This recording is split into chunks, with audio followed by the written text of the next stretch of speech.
পৃথিবী সুন্দর, এই শব্দগুলো ছোট্ট আসিয়ার জন্য ভয়াবহ মিথ্যা। কারণ পৃথিবীর সবচেয়ে অসুন্দর অধ্যায়টি নিজের জীবন দিয়ে রচনা করে গেছে আমাদের আসিয়া।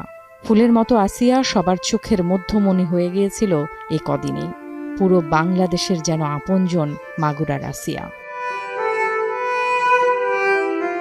যে বয়সে সুন্দর পৃথিবীর স্বাদ নেয়ার কথা, সে বয়সে মানুষরূপী পিশাচের আক্রমণে ক্ষতবিক্ষত হয় ছোট্ট একটা শরীর।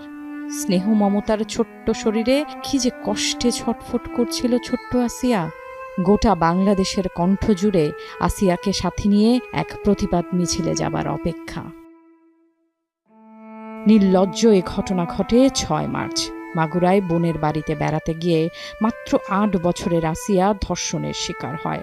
৭ দিনের জীবন মৃত্যুর এক অবর্ণনীয় যুদ্ধ শেষে ছোট্ট আসিয়া পাহাড় সম অভিমান নিয়ে চলে গেল।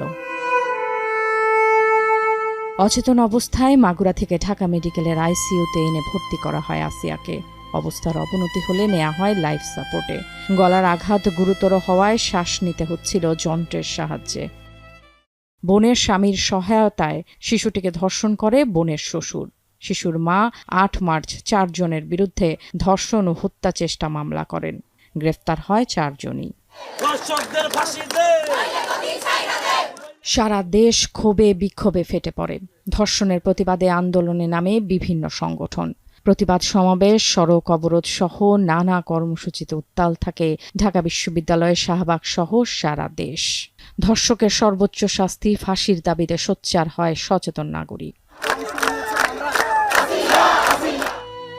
এর মাঝে উন্নত চিকিৎসার জন্য আসিয়াকে নেওয়া হয়েছিল সম্মিলিত সামরিক হাসপাতালে, কিন্তু আপ্রাণ চেষ্টায় সাড়া দেয় না আসিয়া।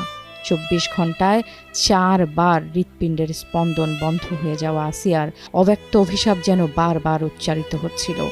কোটি মানুষের ফরিয়াদকে পেছনে ফেলে আধফোঁটা আসিয়া ঝরে গেল। ঘুণে ধরা সমাজের কাছে রেখে যায় কিছু প্রশ্ন আর রাষ্ট্রের কাছে ন্যায় বিচারের আর্জি। Farhana Nancy, Jamuna news, Dhaka.